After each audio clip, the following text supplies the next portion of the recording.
Well, my friends, how are you doing? Welcome to PMP 2024 Live. It's always a pleasure to be with you, those of you who are on the journey to getting certified to being a PMP. And for those of you who are already certified, I'd like to say a massive congrats to you. Really excited to be able to meet with you once again. So don't be a stranger. Let me know where you're calling from or where you're listening to me from. And for those of you that may have any questions, now's a good time to begin putting the questions in. But the purpose for our meeting today is to once again realign your journey towards PMP exam success. Okay. I know lots of you have plans to get certified in 2024, but it's important that you be focused on the right direction. All right. Because this PMP exam, when you look at it, it's full of content. It has so much information in it.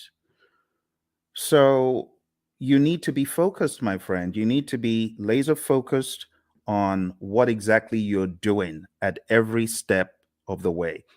Now, the easiest way is this. Number one, understand Agile. Please understand Agile. I know there are lots of courses out there. They're very heavy in the predictive piece, but they're not heavy enough in the Agile piece. And therefore, when people get on the exam, they don't understand the questions. Let me be perfectly clear about the questions, how the questions are posed. The questions are going to ask you, you are a project manager. It will always tell you who you are. You're a project manager on a project. You're doing this, that, or the other. You encounter a situation. What should you do next? But not just that. In the answers, you very well could have a blend of agile and predictive answers. And it doesn't mean you should choose agile all the time or predictive all the time. It depends on the way the answer is crafted. So my recommendation to you, number one, if you have this book called the Agile Practice Guide, read the book. If you've been for one of my courses and you have Agile book, this one, if you have Agile Principle Raw and Uncut, please read the book. In fact, I mean, you can see the relative size, right? This is great. This goes deep. This brings you into the discussion like from a layman's perspective. So if I were you, you can get this on Amazon. You can get this everywhere books are sold, pretty much this as well. So I would recommend, if you are weak in Agile, beef up your Agile understanding to the point where you know pretty much where the question is going, right? You got to know from an Agile perspective the values, the philosophies, the thought processes, like just vanilla flavored values. Know your values really well, right? Just know through this work, we've come to value individuals and interactions over processes and tools, working product over comprehensive documentation, customer collaboration over contract negotiation, responding to change over following a plan. And even though there's value in the items that we just kind of discredited, we value the items on the other side more. That's what you need to be thinking. Then you go over to the principles. Okay. So I'm going to walk you through a little bit of Agile tonight just to make sure you're on that wavelength. When I'm done with Agile, I'm going to tell you what next to do with Agile. And then I'm going to go into the predictive and then the hybrid. So this is probably going to take about an hour. We might be fortunate to get done quicker, but I want us to jump straight into the discussion because there's a lot for me to show you in this world of PMP. And this first piece is a slice from my course that I call Agile for Practitioners. My buddy Roy and I put this together, and it has helped PMPs across the world ace their PMP exam. So I'm just going to give you a quick little slice of Agile for Practitioners tonight. Let's jump straight into a few little introductions. So that's me. That's your buddy Phil. And I got certified in 2005. And since I got certified, I've been helping people across the world come from an engineering background. I'm one of those who escaped, who ran away and went into a different world of project management, trained many organizations, as you can see on the screen, many government entities, and so on. But let's jump straight into why agile. Why agile? I like this quote from Leon Meganson. It says, "It is not the strongest of the species that survives, nor the most intelligent, but the one most adaptable to change." It's all about adaptability, my friend, isn't it? You might recall on page 14 of the Agile Practice Guide, the Stacy model. Stacy model is a great representation of different spectrums where you can be either in an agile setting or in a more simple predictive setting. The summary is you don't have to be agile in practice every single project. For example, you don't have to use Scrum on every single project. You don't have to use Kanban on every single project. Imagine a nuclear plant shutdown. You can't do that saying, we're going to do everything entirely agile. Heaven forbid. You got to be predictive in some instances. And that's why we have the simple zone where we are close to agreement in the requirements and close to certainty as far as the technicality. So we've already gotten that out of the way, right? There's that understanding. Now, taking it up a notch to help you with your philosophies, the idea is in the world of project management, which of these is most important every time? If I asked you to select three things, just three things that you feel are mega important every time, what would they be? Would you choose time? I'm curious. Why don't you chat into me and say, "Hey Phil, this is what I think. This is what I think is most important on projects all the time." You want to try that? Go for it. Go for it. Go for it. Tell me, what do you think is hyper important? Three things, if you're going to choose three out of these. Any ideas? Is it schedule? Is it budget? Is it scope? Is it customer needs? Is it quality requirements? Or is it team satisfaction? Which three? Chat into me. I'm waiting for you, my friends. I'm waiting. I'm waiting. Come on, you're project managers, right? So you already know the answer to this, hopefully. Which would you choose? Which would you choose?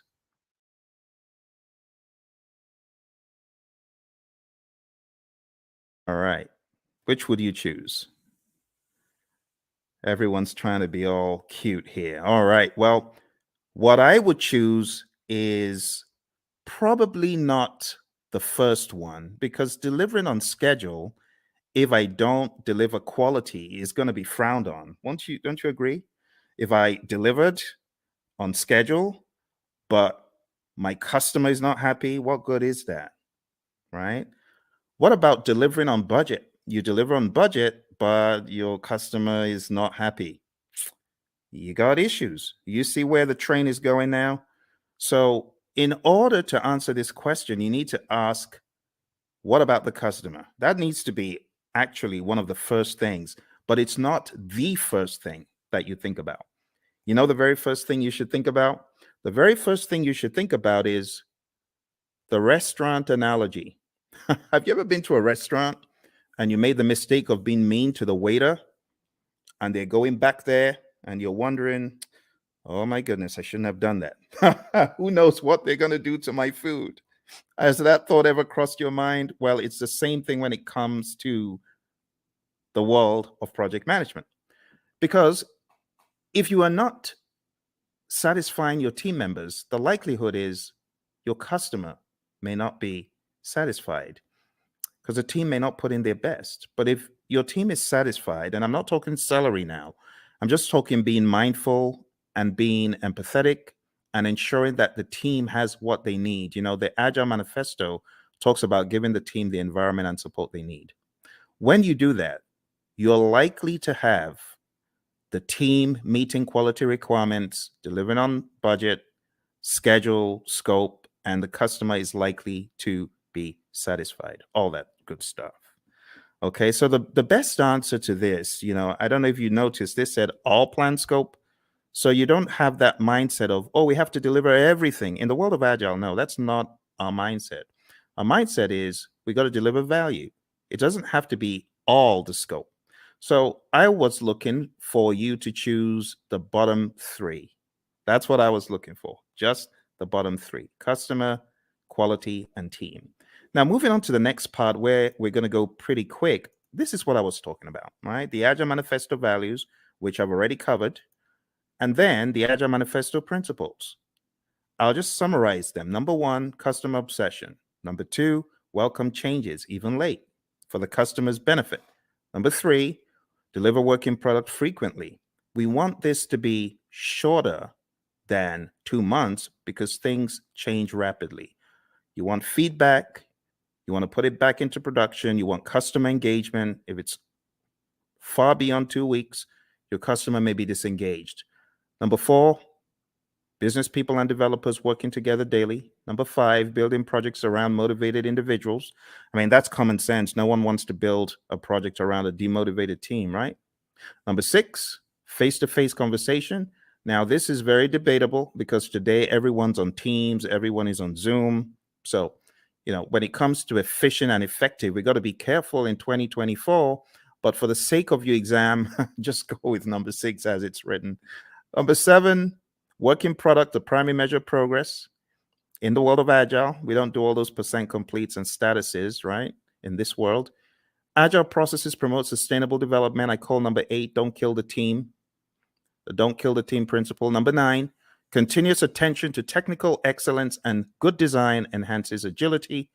Number 10, keep it simple, sir. Keep it simple, sister. Number 11, the best architectures, requirements, and designs emerge from self-organizing team. Just leave the team alone. Let them do their stuff.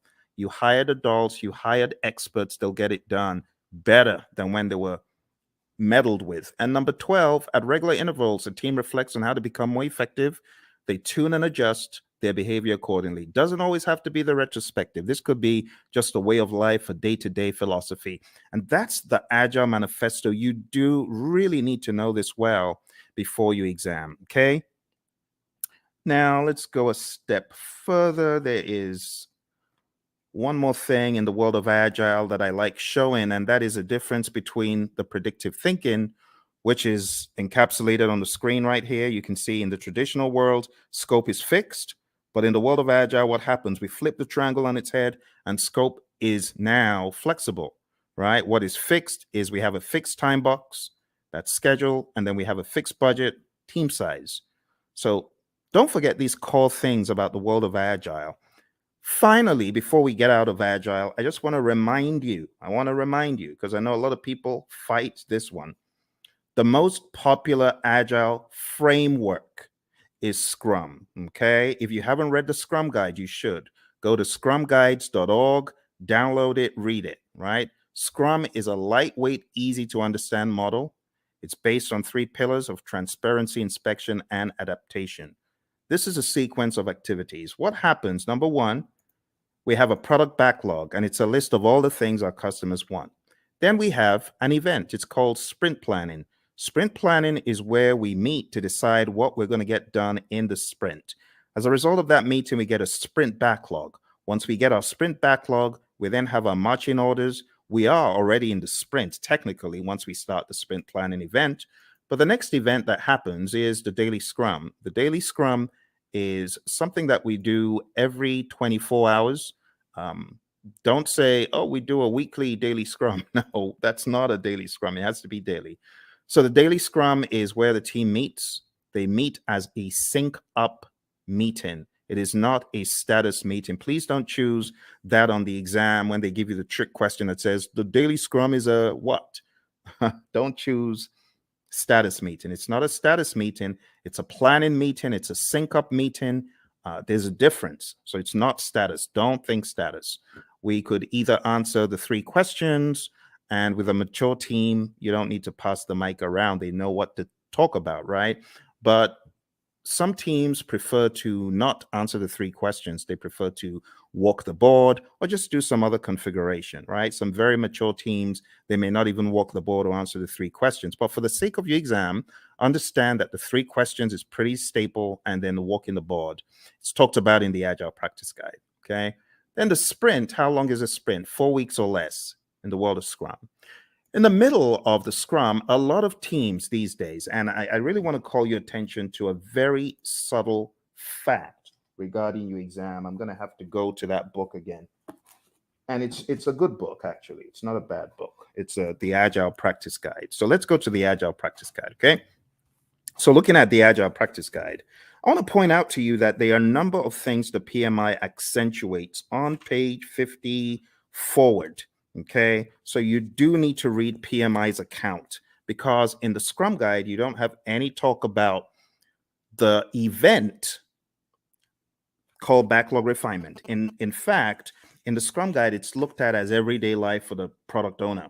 But in the Agile Practice Guide, it is called out specifically on page 52 in the Agile Practice Guide. And it just reads, in iteration-based Agile, the product owner often works with a team to prepare some stories for the upcoming iteration during one or more sessions in the middle of the iteration, okay? So this account is about 2 paragraphs, but you don't find this in the Scrum Guide.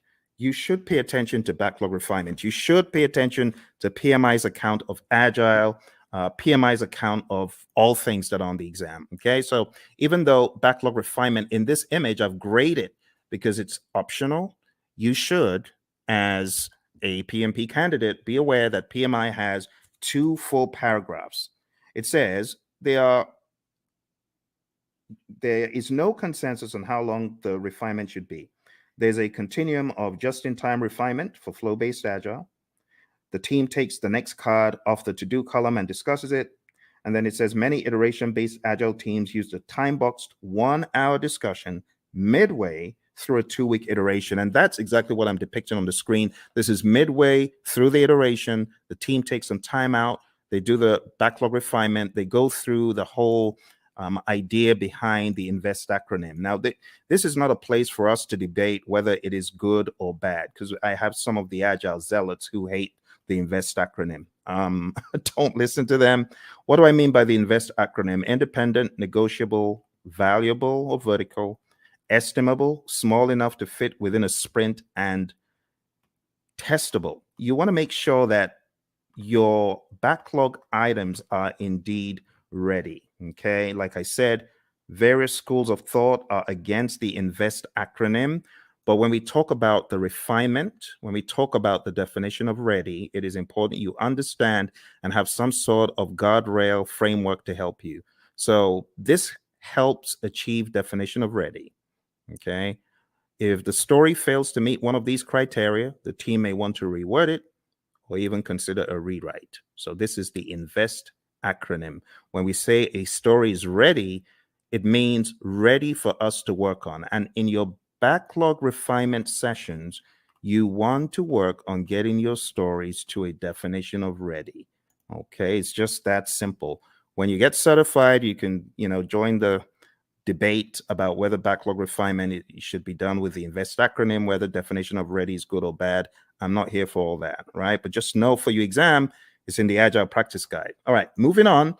We have the sprint review event, and this is where the customer, could be the end user involved as well, the stakeholders. This is where there is a review of what was created, the increment, right? And just be aware that the sprint review event is not a gate before you can release value, right? You can release value all through the sprint. It doesn't have to be one time. And in fact, you could get to the end of a sprint and you may not have a featured enough item, so you may not actually release. That's why we call it a potentially shippable increment. Lastly, we have the sprint retrospective event. And in the sprint retrospective, you already know this, I'm sure. This is where the team reflects, they look at what they could have done differently, what went well, what didn't go so well. It could also be a great team bonding exercise, and it's generally closed off to the Scrum team. And when I say Scrum team, I'm talking about the product owner, the Scrum master, and the developers, okay? So feel free to put any questions in there if you've got any questions for me, because I know for some of you, we have already gone through an extensive 35-hour course. You already know a lot of this stuff, but you might have forgotten some of it. For your exam, you got to understand the roles really well. The product owner role, I highly advise you to dig into PMI's Agile Practice Guide and understand their perspective of what this role does. I also advise you to look into the Scrum Guide to get a better idea of the product owner's role. I call the product owner the Chief Value Officer. Also understand what the Scrum Master does. The Scrum Master is a coach, not just a coach for the immediate team, but also a coach for the entire organization. This is someone who should be a champion in my mind for Agile and someone who should be making change on a grander scale. When you get into the nitty-gritty of your exam, you do need to know the 5 events. So the sprint, understand that in the world of Scrum, it's 4 weeks or less. Understand what sprint planning is all about. As I said, one of the things you should do before coming into sprint planning is you should have done some backlog refinement. So all your time isn't going on breaking down those huge monster epics or just realizing what exactly the customer was asking for all along. This is where the product owner needs to wear the hat of Chief Value Officer, understand what should have come next. And when you get into sprint planning, it's generally going to go a lot smoother. The daily scrum, as far as this is concerned, the 15 minutes is pretty standard. It's non-negotiable for your exam. Just know that 15 minutes is a time box. When it comes to backlog refinement, like I said, we want our stories or our requests to be sprint ready. Again, in industry, there's the debate of, well, stories aren't needed in Scrum. They're not in the Scrum Guide. Yes, but for your exam, understand what stories are. I have to say these things because the landscape of Agile is changing very rapidly. When it comes to the sprint review, it's showcasing working product to the stakeholders. It's important that we don't relegate it to just a mere demo, but we see this as a working meeting. We can use this meeting to discuss metrics, what was not done and why. Delivery team demos the working product. The customers may even test it out. Physical products. We have a client of ours who had this physical autonomous vehicle, and customers could get to actually test out such things in a demo. All right. And then the retrospective, like I said, it should be a safe space. You want to understand what worked well, what didn't work well, and you could have some items that you take back to put into the product backlog for the next sprint so that you can improve on those items. But this is not mandatory. It used to be, but it's not mandatory anymore. Okay, a few quick memory joggers. A list of some of the long list of requirements, only those to be done in a sprint. Okay, I'm going to move very quickly. So these are just joggers for your memory, right? Since it says some, it is not talking about the all-encompassing product backlog. This is just talking about the sprint backlog. What about this one? The product backlog is prioritized and owned by whom? Okay, I've already given you the answer to this earlier on. So this is talking about the Chief Value Officer, aka product owner. All right, how about this one? The first event of a sprint is what?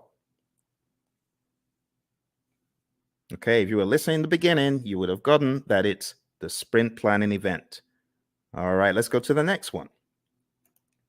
The average length of a sprint used in most firms. If you use the world of Agile philosophies in your firm, you probably know the answer to this one. All right, so the best answer to this, my friends, is not the 1 month. I said 4 weeks or less, but in industry, the sweet spot is 2 weeks. All right, let's move on to the next one. The end result of the sprint is known as what? What do you call the end result of the sprint?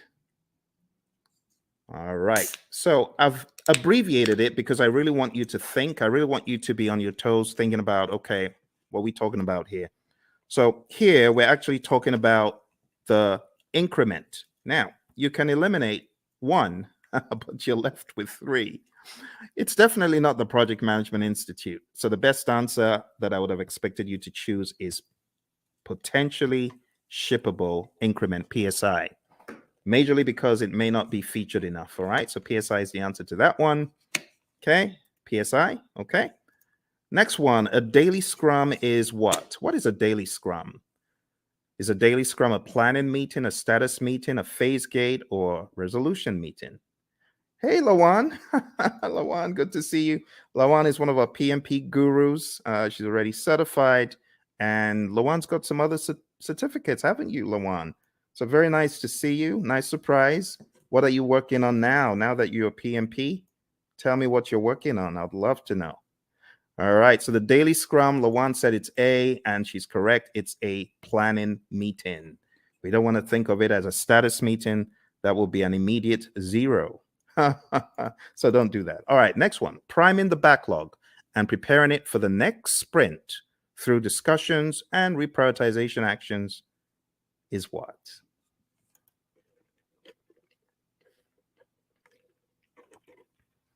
Awesome. Lawan is on it. She is on it. She hasn't forgotten it. Not missed a beat.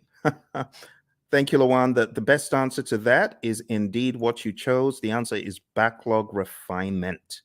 And backlog refinement, we talk about it as being not mandatory as far as an event, but in the Agile Practice Guide, we see it there front and center. All right. The potentially shippable increment should be shown to the customer in a demonstration.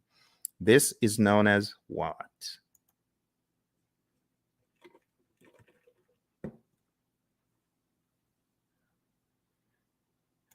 All right. So even though we call it a demonstration, it's not just that, but the best thing that we were looking for here is option C, sprint review. Now, again, just so you know, there's a lot of controversy in the world of Agile and Scrum when you call the sprint planning or sprint review or sprint retrospective a ceremony. You may get a wrist slap from some of the zealots. I don't care. Whatever. It is what it is. A lot of people call it ceremonies. A lot of people call them, other things, and that's it is what it is. Okay, Lawan. Lawan says she's working on her PSM. Awesome, Lawan. I know that you've already taken a lot of Ken Schwaber's PSM pre-test, so just keep doing that. And honestly, his site is probably the best place to be to just keep taking them over and over again, reading the Scrum Guide over and over again, and listen to our audio because we've got audio out there on our channel, as you know. But well done, and try your best to listen to the lessons learned that are out there. We got lessons learned from the PSM from our friend Darian and Cindy, who both got certified last year. So I would recommend listening to them. I am going to put a link in the chat right now so that you can go listen to that episode. You can go listen to that episode and get some wisdom from both of them. They both got certified less than a year ago for the PSM. All right, well, let's move on to the next one. The Scrum team should spend time in self-reflection and checking itself for optimization and improvements. This is known as what? Another very easy one. You're welcome, Lawan. All right, another very easy one, very easy. Obviously, you know what we're talking about here. We're talking about the retrospective. Brilliant. All right, another thing that you should be aware of is just the terminology when we go through the product backlog. We have different terminologies. We have the product itself. We have the epics, features, stories, and tasks. And I just use a silly little mnemonic. I just say Phil eats fries sometimes on Tuesdays. It's my mnemonic. You can use that to remember. And here's an example of how the backlog could be broken down, right? Epics, huge chunks of functionality. Features, a group uses stories together for release. It's a sensible way of releasing stuff, release like stories. And then we have tasks, which are not in the product backlog, by the way. At best, these would be in your sprint backlog, but you have a lot of mature teams who don't even put that level of stuff into their backlogs. So at the end of the day, you would have a breakdown that looks something like this, right? You would have the product broken down into epics. Here's an example of PBIs for a website, and I will zoom in so you can see the intricacies here. So it looks very much like a work breakdown structure, but don't get it twisted. It's not a work breakdown structure. This is a product, right? Product breakdown. It is not a work breakdown. Okay, so this is the general idea. epics, features, stories. You can see we have the core website functionality broken down into the UI, and then that broken down progressively into more levels of detail until we get to a task level. Okay, and then here you can see the UX, content and user experience, broken down into smaller pieces as well. Those would be at the feature level, and these story level, ultimately the task level. And we don't want to make this a religious thing you do in the world of Agile. It's not. It's just logic on how you break down your backlog, right? So your product backlog, you have big boulders, big chunks. Here's the general idea. When you're working on your product backlog, it's like an iceberg, right? You got this big old iceberg at the bottom. You got to break the iceberg into smaller pieces. And those smaller pieces, that's what floats up to the top. And that's what gets done. If the product owner, of course, is thinking properly, that's what should happen first. Okay. The next big difference that I want to point out is the difference between the definition of ready, which we talked about earlier. Go listen to it if you didn't. And then the definition of done. Definition of done is an agreed upon set of items that must be completed before an increment is considered complete. Do not mix this up with the acceptance criteria at the back of the card. The acceptance criteria, of course, could be one of the items that we are looking to be complete, looking to have met the requirements. But at the end of the day, the definition of done is not just one thing, it's a number of things. And it's on a case by case basis, depending on your industry and depending on your unique situation. But just remember that the definition of ready and the definition of done are different things. What drives Agile is a concept of value delivery. So you want to make sure you're delivering value to your client. Value should be the number one thing. Another thing that we joke about in our class is the concept of food, because we know people love food. But imagine if you went to a five-star restaurant and you wanted the dessert and someone said, no, you can't have the dessert. You got to eat the greens. Well, as an adult, you can appreciate that. But what if you were a kid? You wouldn't. In the same token, our customers, they have things that are near and dear to them, like dessert. And we say, give them the value they want first. Don't withhold the value from them.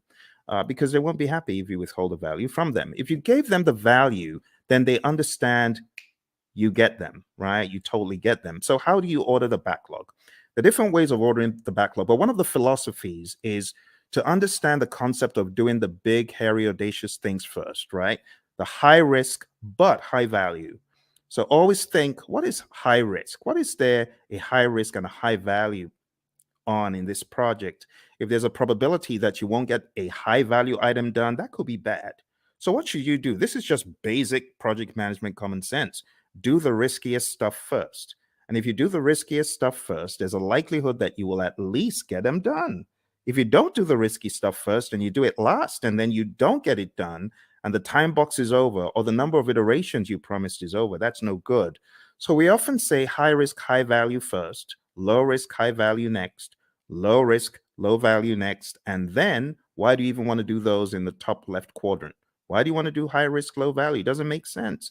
There's so much risk in it. Low value, it could actually tank the entire project. All right. So we're not saying this is the only way to think, but we're saying start off by looking for the high value stuff and then look for the riskiest of the high value stuff. There are other instances where you could prioritize based on other items such as urgency, cost of delay, weighted shortest job first. There's so many things you could think about. So when we think about ordering the backlog, the job of the product owner is a rather interesting one because the product owner has to think so many things: revenue, demand, importance to end users, frequency of use, the risk of not having it, and so on and so forth. So as a product owner, your thinking always needs to be what is most important. Now, the product owner sometimes falls into the fire alarm trap, which is pandering to people who are shouting the loudest. That is not the way to do it. You want to use more sensible criteria like NPV, ROI, Moscow, and Kano, which are really just categorization techniques when you think about it. Weighted shortest job first could be another one, and the risk adjusted backlog, the concept of the risk adjusted backlog. So there's so many pieces that you need to master for your PMP exam, but ultimately, you're going to understand that Agile is front and center, because I cannot tell you how many people have cried, my Agile was so huge on the exam.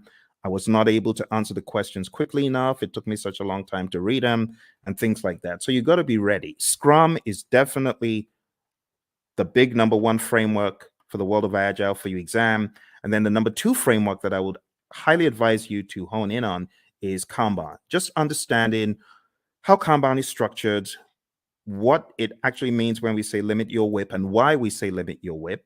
Understand what a board could look like when you have the WIP limits up top there. Understand what it means when we say the lead time, the cycle time, and things such as that. And understand this concept, because while it may not be tested on the exam, it's good to have the Agile philosophy of there's a cost for delaying delivering value to your customer. If you're not delivering value quickly enough, then your customer could tank. Your customer could fall off the radar. Your customer could go out of business. So we want you to have that mindset, okay?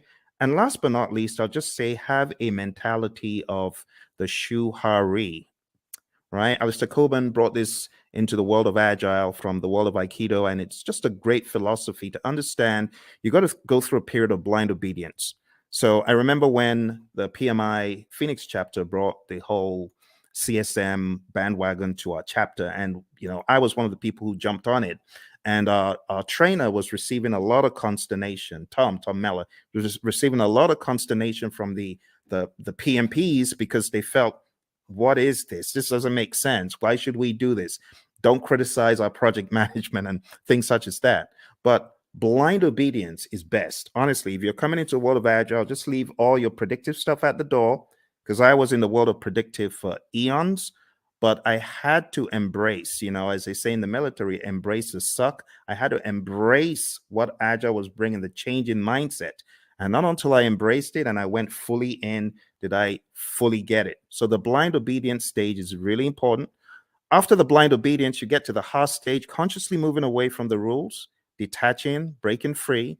And when you have done this for a period, you now understand the why, and you are just on autopilot Agile when you get to the restage. You're unconsciously finding an individual path to go beyond or transcend. So, my friends, for your exam, this is the first piece that I wanted to introduce to you because Agile is big. It's really big. Now, if you haven't already realized, your exam is going to be based on people, process, and business. And people, process, business could cut across the world of Agile, or it could also cut across the world of predictive. Yes. And that is why I should not say the 12 principles. 12 principles are important. That's in PMBOK 7. So let me just get the 12 principles out of the way for a quick second. 12 principles. Let's talk about that. So for those of you that haven't read about the 12 principles, I want you to download a PMI PDF. I'm going to try to put that PDF in the comments below. So PMI 12 principles. I'm going to share a very, very helpful PDF because it could help you. Like if your exam is tomorrow, you obviously aren't going to have time to read this book, even though it's not as big as the 6th edition, but it's still a significant effort. But maybe, just maybe you could go through the 12 principles in this PDF. So let me show you what is in this PDF. And this will be a very quick run through because the philosophies are quite important. Okay, so let me share this with you. The philosophies in the 12 principles. Let's go very quick. So you can see the 12 principles over here, right? You can see stewardship, team, stakeholders, value, and so on. Let's start from stewardship. Going all the way back to stewardship. So this just says you've got to be a diligent, respectful, and caring steward. All of those things there are extracted from the PMBOK 7th edition, and this is kind of like the most significant part of the book in my mind. So if you open up the PMBOK Guide 7th edition and you go to page 24, okay, I want to make it very clear, very clear. Okay, here, this is it. This is it. I know it looks transparent, but this is it. PMBOK 7th edition. So if you go to PMBOK Guide 7th edition and you go to page 24, it says, be a diligent, respectful, and caring steward. And that's what you see here, stewardship. Stewardship includes integrity, care, trustworthiness, and compliance. And the summary is this: act responsibly to carry out activities with integrity, care, and trustworthiness while maintaining compliance. And that's it. Let's go to the second one. Number 2, team. So if you follow me to the next one, page 28, it just says project teams are made of individuals who wield diverse skills. And the summary is create a collaborative project team environment. That's the summary. All right. Next, we go to stakeholders. And the principle about stakeholders is one of collaboration. It just says effectively engage with stakeholders. Number 4, value. I've already talked about value today, and this just espouses that same idea. Focus on value. If it's not valuable, don't do it. Continually evaluate and adjust project alignment to business objectives and intended benefits and value. Systems thinking. Always see the big picture. It says recognize, evaluate, and respond to system interactions. That's that one. Going over to leadership. Leadership is all about being bold, taking those leadership decisions, making them, it says, demonstrate and adapt leadership behaviors to support individual and team needs. So here, I would say definitely know the Hersey-Blanchard model, the 5 stages of team development, things like McGregor's theory, Herzberg, Vroom, McClelland, all those, you should have an idea about those. But understand that leadership is all about influence. There's a difference between leadership and authority. You got to know that, okay? Even in the power interest grid versus the influence impact grid, there's a difference between power, authority, and influence leadership, okay? You got to remember that. So demonstrate leadership behaviors. Moving on to tailoring. Tailoring, it says, tailor based on context.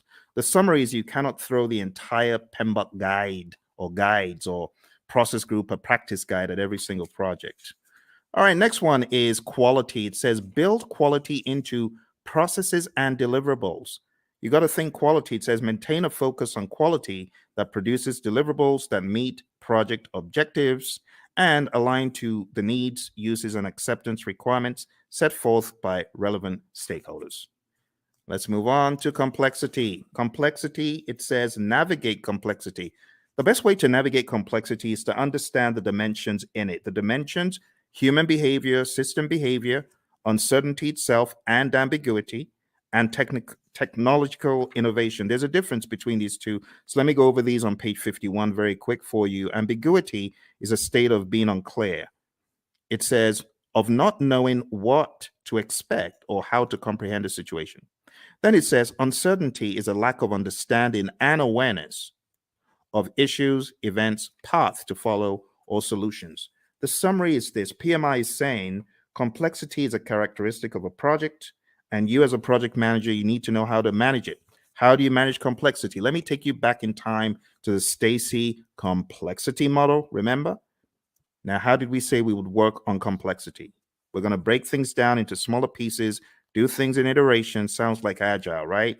Because that's what we're talking about. All right, number 10, optimize risk responses. It says continually evaluate exposure to risks, both opportunities and threats, to maximize positive impacts and minimize negative impacts to the project and its outcomes. Number 11, embrace adaptability and resiliency. It says build adaptability and resiliency into the organizations and the project team's approaches. It says most projects encounter challenges or obstacles at some stage. The combined attributes of adaptability and resiliency in the project team's approach to a project help the project accommodate impacts and thrive. Adaptability refers to the ability to respond to changing conditions. Resiliency consists of 2 components: the ability to absorb impacts and the ability to recover quickly from setback or failure. Last but not least, we have number 12, one of my favorites, and this says enable change to achieve the envisioned future state. It says prepare those impacted for the adoption and sustainment of new and different behaviors and processes required for the transition from the current state to the intended future state. Here's the deal, my friends. If you're ever going through change, just remember that people are different. Some people cannot absorb change very well, and others can. So you must approach it from a humanistic standpoint. You have to be empathetic. You have to understand the J curve, the way the J curve works. People are going to be in that valley of the J curve, pondering and wondering, how does this impact my life? They're going to be down in the dumps. So what the PMI advocates quite a lot is sense-making sessions. Don't forget the people.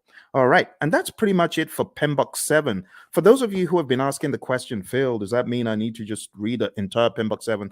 I've told you, listen to what I'm telling you. Read, I've given you one PDF. Can I give you one more PDF from the PMI? Let me give you one more PDF from the PMI. I'm going to give you the domains PDF because I know some of you, you're still wondering, but what about the domains? I need to know the domains. Okay, I'll show you the domains. You want domains? We'll go to domains tonight. I'll show you. So here we go. Here are the domains. Okay, just to ensure that your curiosity is satisfied, there are 8 domains in the PMBOK Guide 7th edition. Now, stay with me because I know some of you are fixing to run away. Stay with me. Okay, I got to explain this. This is PMBOK 7. This is PMBOK 6. PMBOK 6 is a wildebeest. It's huge, right?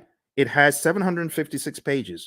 This one, on the other hand, has 300 and something pages. However, when it comes to predictive project management, this does not do a good enough job, which is why the PMI have included in their library something called Process Groups of Practice Guide.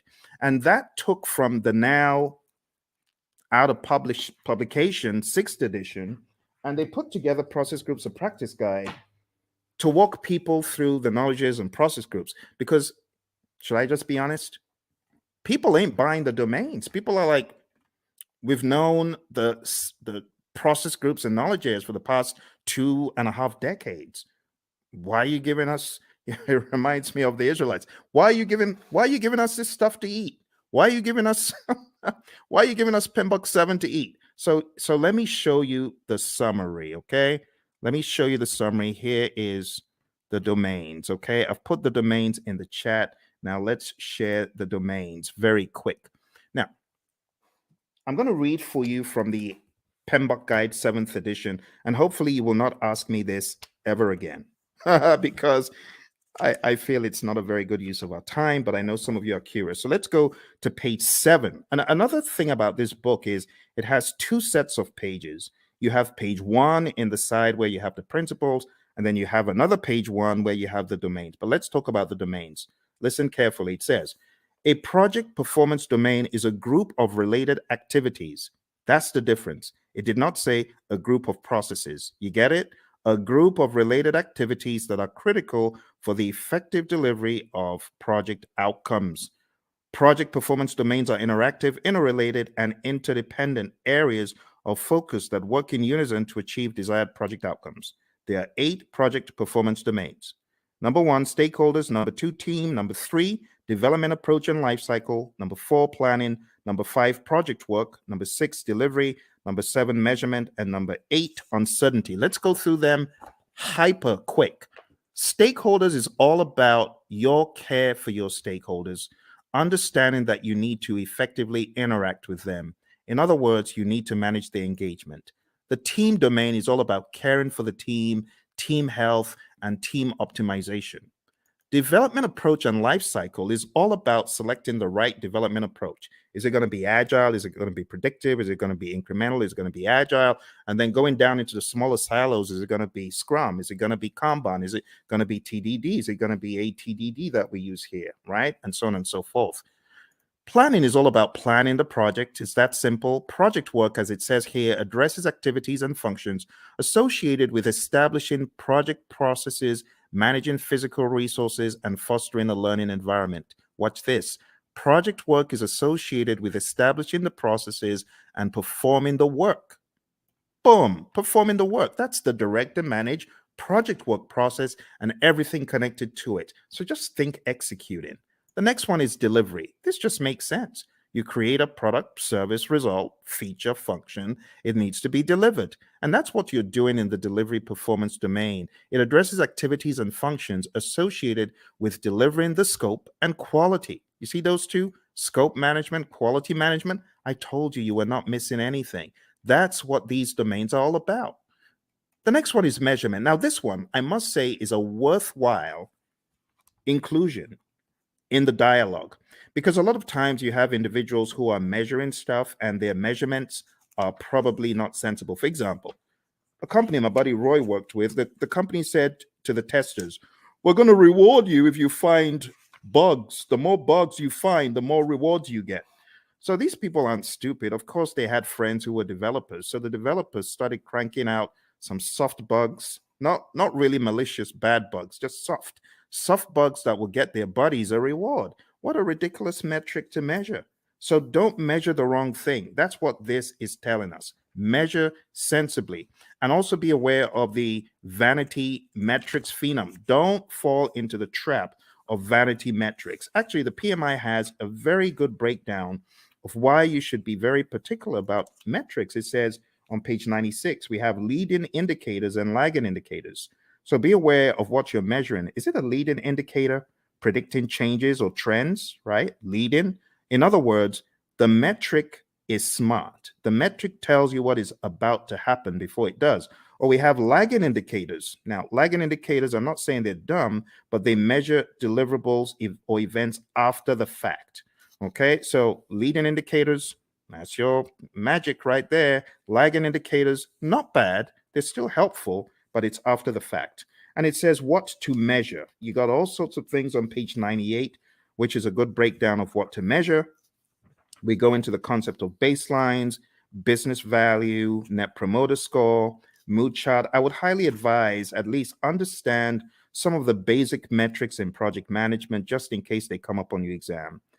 So benefit cost ratio or cost benefit ratio, MPV, net promoter score, which is a measure of how happy your stakeholder is or willing to recommend your products or services to others, mood chart, and what else? That's pretty much it. There's some very good stuff here. So if there's one of the domains that I am excited about, I think it's this one. This is definitely value to the project management narrative.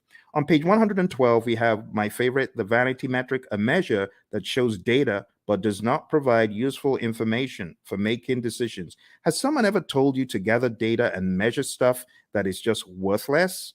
You know, for example, measuring page views of a website is not as useful as measuring the number of new viewers, because you could have had one viewer go in there 1,000 times, if you get what I mean. So just that whole idea is what we talk about in the measurement domain. Last but not least, we have the uncertainty domain. And it just says projects exist in environments with varying degrees of uncertainty. In that vein, the project manager needs to have a plan, a mousetrap for how to measure the usual suspects. There are 5 of them: uncertainty, a lack of understanding and awareness of issues; ambiguity, a state of being unclear; complexity, a characteristic of a program or project or its environment that is difficult to manage due to human behavior, system behavior, and ambiguity; volatility; and then risk. And honestly, that's it. That's it for your 8 domains. We don't really have to go any further. It would be a waste of time. Now, if you have any questions, I would love to answer your questions. We're going to be hitting about an hour very soon. But before we jump off the call today, there's one more thing that will be in order. And what I want to do next is just talk about the deeper world, the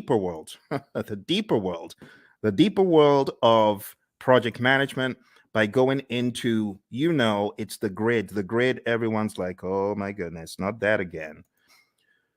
This grid is very important, my friends. It's important for your project management journey. I know a lot of people are not very keen on it, but trust me, you need this. You really need this. You really need this thing I'm about to show you. And it's the 5 process groups and the 10 knowledge areas. We have to go through it tonight. I couldn't let you escape without it. So I would like for you to get a pen and a paper. It's going to be a worthwhile experience. It's going to be good. Let's work on this together. And as I go through it, I want you to ask any questions. Okay, if you have any questions, now would be a great time to ask them. So in the world of project management, according to the PMI, way back in time, there are 5 process groups of project management, and they're just 5 buckets. I just call them buckets of things that need to be done in order for us to get project work done. And when I say project work, I'm talking more about the work that the project manager and the team are going to do to manage the project. You see, there's a difference between doing the work versus managing the project. You hear the PMI talk about a product life cycle. That's all about doing the work. But then there's talk about a project management life cycle, which is really code for the process groups. So if you're taking this exam, what is going to help it become easy for you? I heard this again from one of our latest PMPs. Shout out to Lily, who got certified about 4 days ago. She said the same thing. This will help your exam. Highly recommend that you watch this over and over again and you work with me. I am going to be typing in all of the process names and I'm going to be explaining them to you. All right. So why don't we get started with the first area of knowledge? Because we got, I prefer extra money in cash at the top, or I prefer eating mangoes chilled. And then we've got, I saw 6 chipmunks quietly roasting coffee, reading poetry stories. Or I saw 6 Cubans quietly rolling cigars, really puffing smoke. You choose whatever one you want. As long as you remember the 10 areas of knowledge, I'm good. Moving into each one, we have the very first, which is integration.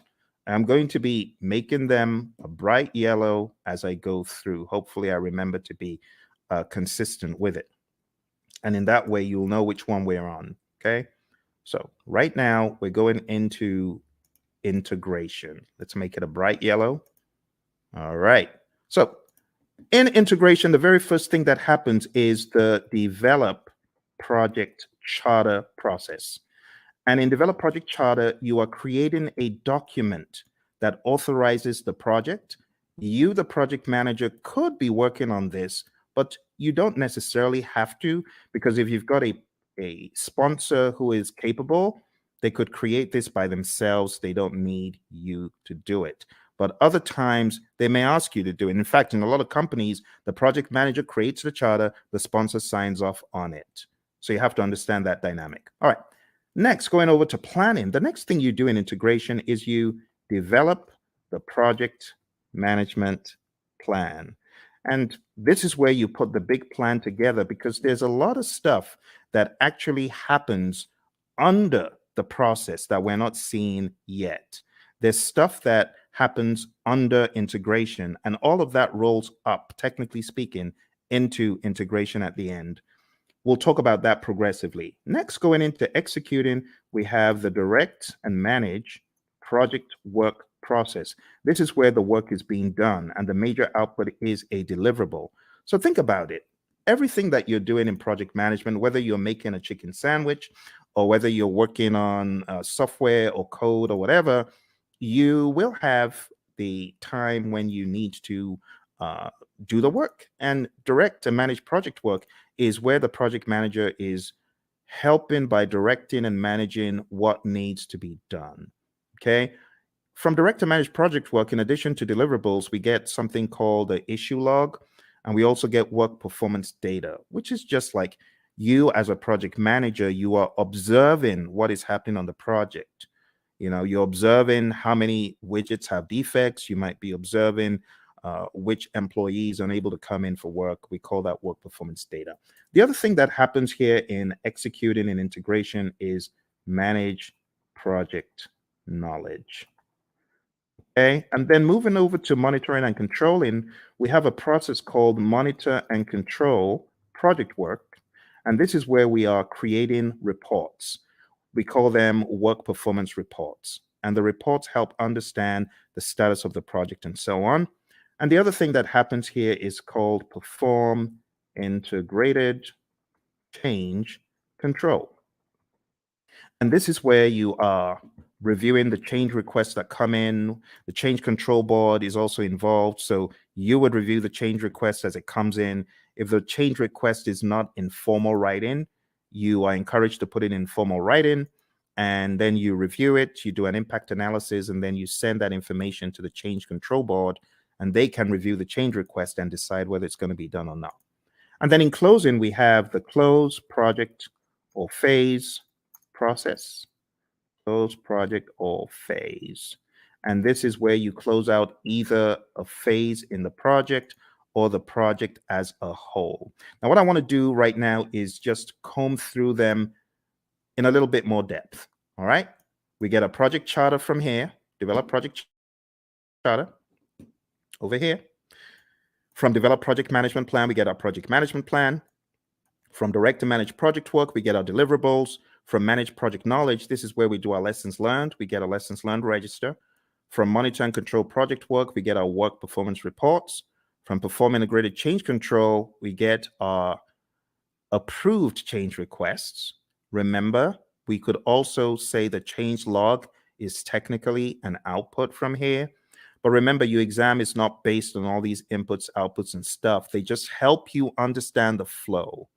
It is important for you to understand the flow, my friends. And then we have close project or phase. So closing out the project or a phase in the project. This is where we have a final product, service, or result transition as an output. We also have a final report as an output. Okay. Now, these are not just random words that I made up. These are indeed things in the PMBOK Guide 6th edition and things that are helpful for you to know as you traverse the landscape of project management as you prepare for your exam. Okay. All right. I hope that makes sense. Do send in any questions if you have questions. So that's the first knowledge area. Now, everything that happens under integration, you got to look at it like this. Look at it like this. All this stuff under rolls up. All the stuff under rolls up, technically speaking. Now here, I know we only have one process here, but technically speaking, what you have in identifying the stakeholders, you want to make sure the stakeholders buy into the charter. All the stuff you have here in planning is going to add up to your project management plan. All the stuff you do in executing is pretty much governed, talking about governance from an integrative standpoint. Everything you do in monitoring and controlling is governed up here because all you're checking to see if you're going according to plan in all the knowledge areas is governed at a higher level in monitor and control project work. And close project or phase, it just has that. Okay. And that's the general high level idea. Now we're going to be going crazily quick. So I'm going to put the responsibility in your court to tell me to slow down or stop because I'm just going to go pedal to metal from here. Okay. All right. So draw along, follow along. It will be a good exercise. Going into planning, we have plan, scope, management as a process where we decide how to manage scope. Then we have collect requirements, where we are collecting all the requirements, functional requirements, business requirements, and so on. Then we have the define scope process, where we create the project scope statement, which has all the inclusions, exclusions, detailed deliverable description, and so on. Then we have create WBS, which is where we create the work breakdown structure. Then we jump across to the monitoring and controlling process group. And here we have two things. We have validate scope. This is where your customer checks the product, service, or result. And then we have control scope. And this is where you, as a great project manager, you're controlling the scope, making sure people aren't adding extras. Okay, good. Let's move into schedule management. In schedule management, the first thing that we have here is plan schedule management. Plan schedule management is where you create a plan for how to develop and manage the schedule. Then we have define activities, where we list out the activities that need to be done. Sequence activities, where we put the activities in order of occurrence.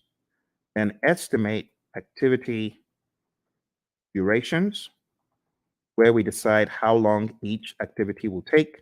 And then we have develop schedule, which takes everything into account. And voila, we have our final schedule, right? We also from here have our schedule baseline.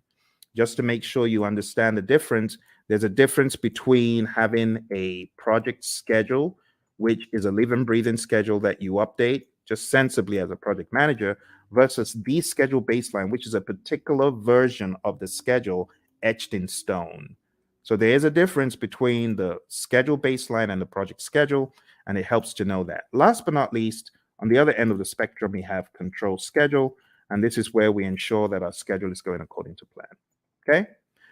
Be sure to ask any questions. If you have questions, I will be moving a lot quicker from here. Going into scope, we have three things we do. Three things in planning and one in the monitoring and controlling section. Here we plan cost management, and that's where we plan how to manage cost. Then we estimate costs. We estimate the cost for each line item, each task. Then we have determine budget. And this is where we roll all the task costs to a final total amount. And then lastly, here we have control costs. And this is where earned value lives. Now, when I say where earned value lives, this is where we use the earned value metrics. The earned value metrics could help us see trends where we're likely to end up, or previous performance across schedule and cost and even scope. Just remember for your exam, you need to remember SPI, CPI, CV, and SV. You need to remember that they all start with EV. They all start with earned value, right? That's an easy way of remembering. If it's a variance, what do? You subtract. If it's an index, what do? You divide. So that's another quick tip. And then if it's schedule, then if it's schedule performance index, plan value is the other thing. If it's schedule variance, plan value is the other variable. If it's cost related, actual cost is the other variable for cost performance index and cost variance. Okay, so let's zoom into that for the sake of those who may have forgotten. The big thing for your exam is really knowing what does SPI mean if it's 0.4, or what does CPI mean if it's 0.4. Anything less than 1 is bad for the indices, right? Greater than 1 means you're doing better than projected. Anything less than 1 is bad. Equal to 0 means you're equal to 1, I beg your pardon, for the indices means you're right on target. For the variances, if it's 0, it means you're on target. So if you have a 0 variance, that's good. If you have a negative variance, that's bad. If it's greater than 0, like if you have even a $5 cost variance or schedule variance, that means you are actually better than planned. Okay, so those could help you in your recall for the exam. I'm going to put them over here. I'm going to make them a little bit smaller because they're not really a process. It's just something to remember.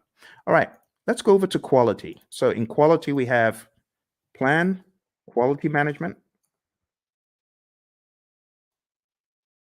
and we have manage quality, where we are actually carrying out our quality audits, manage quality. And last but not least, we have control quality. And in control quality, this is where we are actually checking the product, service, or result. Okay. For those of you just coming, we're doing an end-to-end coverage. It's a very rapid means for you to catch up on the PMP. Once this live stream is over, it is likely you will not see the video because the video will be pulled down. You won't see this video once it's over. So if you know you're not able to stay, unfortunately, you will not see this video afterwards. All right, let's come out. Let's go back in. All right. There we have it. So we've got plan quality management, manage quality, and control quality. Moving on to the next thing we're talking about, we're going to talk about resources. Moving on to resources, we have 6 things here. We have plan resource management. We have estimate, activity, resources. And those two happen in planning. In executing, as far as resources concerned, we have acquire resources, we have develop team, and then we have manage team. And what are the differences? In develop team, this is where our team goes for team building, They get trained, they get educated in project affairs if they need to, or technical things. And then in managed team, this is where we give the team feedback. And last but not least, here we have control resources. All right. If there are any questions whatsoever about what you get out of the processes, please ask. I know I'm going pretty quick because I have so many videos about this stuff on the channel that I'm expecting that you might have maybe even already gone through some of those. Okay, let's go on to the next one. Next one is communications. And in the communications knowledge area, you're going to do three things. You're going to plan communications management. You are going to manage communications. In other words, you're going to communicate. This is where you're going to distribute information to people. This is where you could have reporting done in meetings. And last but not least, we have monitor communications. Okay. Again, I want to encourage you, if you haven't mastered this, this is important for your PMP exam. I know some people feel, oh, this is old stuff. Trust me when I tell you, I cannot count how many people I've heard from that this helped them put the big map together. So I really want to stress, if you haven't mastered this, please spend some time in doing so. Okay. All right. Let's make these a little bit smaller because we got a really big one coming up. We got risk. Risk is a significant beast. It's very, very big. So let's go on to risk. And risk starts off as usual with plan risk management. This is where we create a plan for how to manage risk. Then we identify the risks. Then we perform a qualitative risk analysis. Think about it like a high, medium, low, or on a scale, numbers that generally don't equate to the same thing from project to project, but they help us in the prioritization of the risks, as far as which risks are we going to go after, which ones are we going to leave alone, so on and so forth. All right, moving on. We have perform quantitative risk analysis.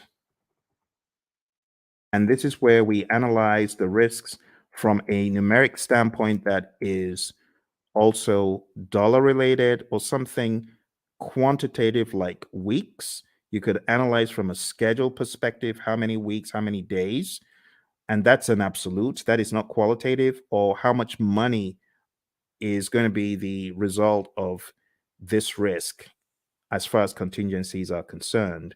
This is where you're getting really into some hardcore amounts. The next thing that happens is called plan risk responses. And then we jump across to executing, and then we implement those responses. Okay, and last but not least, we have monitor risks. Now, when it comes to plan risk responses, again, I'll take some time out to talk about the A team, not Mr. T and the A team, but avoid, transfer,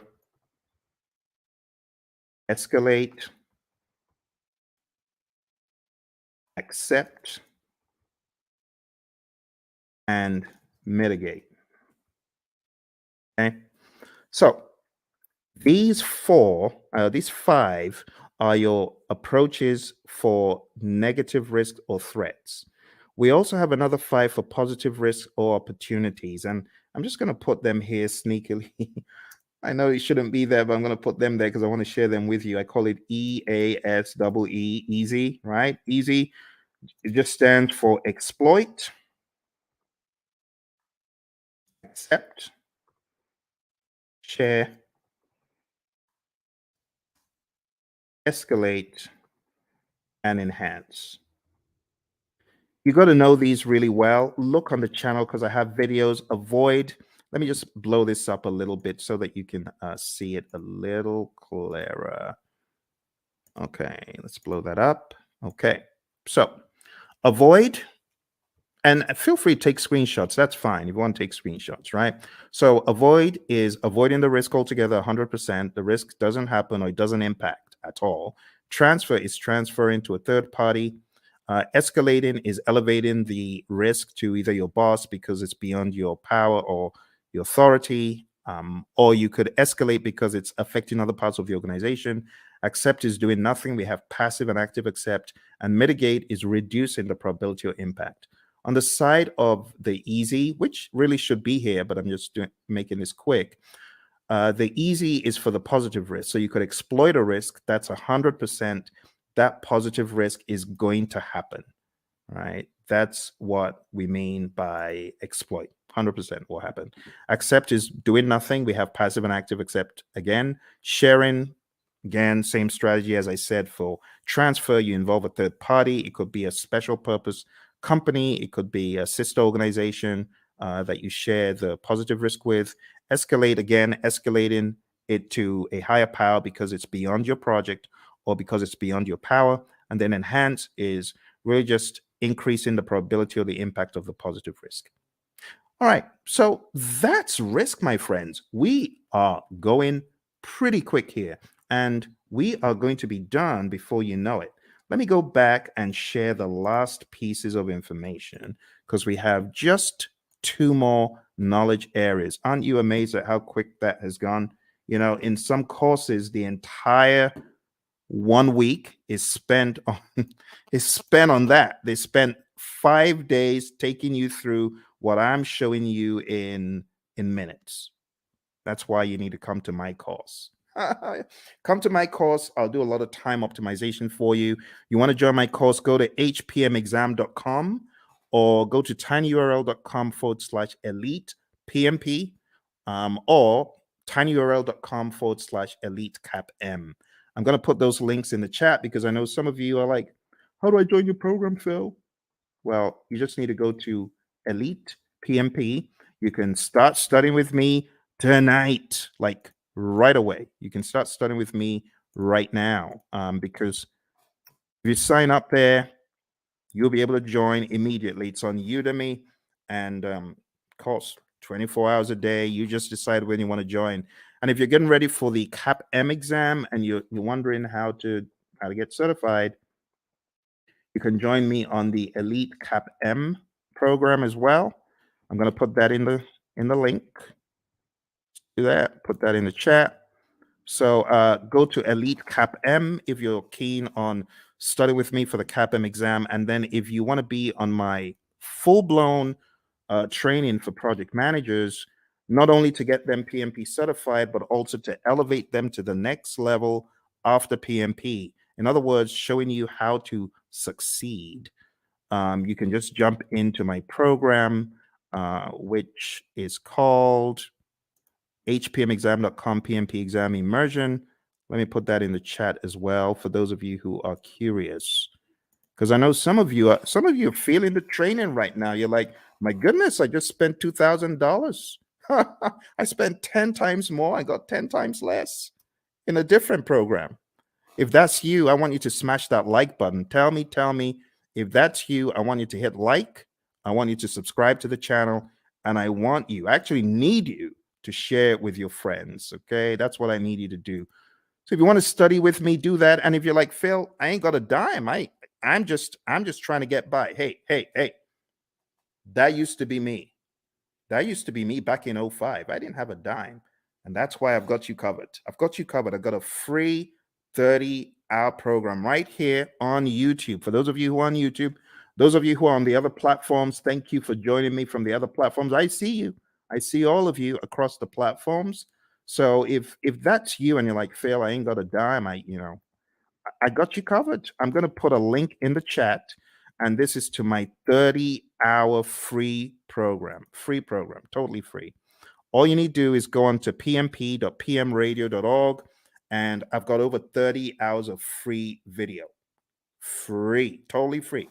No catch. The only thing I ask, though, if you really want to support the channel, because I know some of you you gained so much from the channel. Just go get the book, PMP Exam Immersion, right? The PMP Exam Immersion book, I'm going to show you tonight how to put everything together in context. And if you wanted to get this book, like download the book right away, you can. This book has the deep secrets to your PMP success because it puts everything together. It puts agile, predictive, hybrid, it weaves it all together. It's called PMP Exam Immersion, the book. So I know I have the course, but this is the book. And if you get the book on the link that I just shared, you'll actually be able to download a workbook.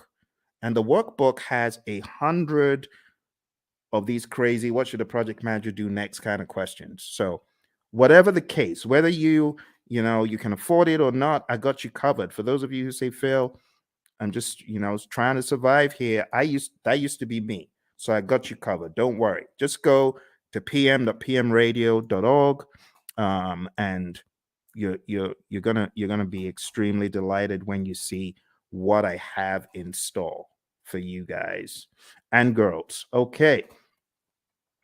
So let's jump into the final piece of our journey today, which is going over the last two. I'm going to make the others very small, just so that everything can fit on the screen. Okay. Some of these processes, they occupy a lot of space. I might be able to make a few of them bigger, like quality is actually not that much. And if you haven't gone through this rites of passage, well, I'm glad you're going through it right now. This is a brilliant opportunity for you to see how the entire table comes together. All right, so procurement. What do we do in procurement? Number one, we plan procurement management. Plan procurement management is where we decide, are we going to buy or not? Are we going to make or are we going to buy? If you decide to buy, then we go through the procurement process, the philosophies, right? And we do the RFPs or the RFQs or the RFI, request for proposal RFP, request for quote RFQ, request for information RFI, IFN, invitation for negotiation. I'm talking so quick because I want to get done. I want to get done. It's a weekend. It's a weekend. You see, the labor of love, your buddy Phil is here for you to help you. Because once I hit the road again, it's going to be hard for me to do these. And I hit the road very shortly. All right, conduct procurements is where you take a look at all of the proposals that were sent in and you select one or two, you award a contract, and then control procurements. This is where you are checking to ensure that the vendor, the seller actually did what they promised. You want to make sure that they are delivering. You want to make sure that they are on time. You want to make sure, as one of my students said, hey, my client just showed up and we do interior for airplanes and they just showed up to do an audit. That's control procurement. You want to make sure that the seller is really upholding the quality. And the funny thing is they weren't, because, some of these folks, they bring in, they want to show off to their friend, like, oh, you need to take a look at this aircraft that we're refurbishing. So unfortunately, on that day, one of them brought his buddies into to the workplace. Bad move because the customer showed up. All right, let's finish this off. All right, last but not least, we have stakeholder. So over here, we have identify stakeholders. This is the only one that you have in the initiating process group. And then we have plan stakeholder engagement.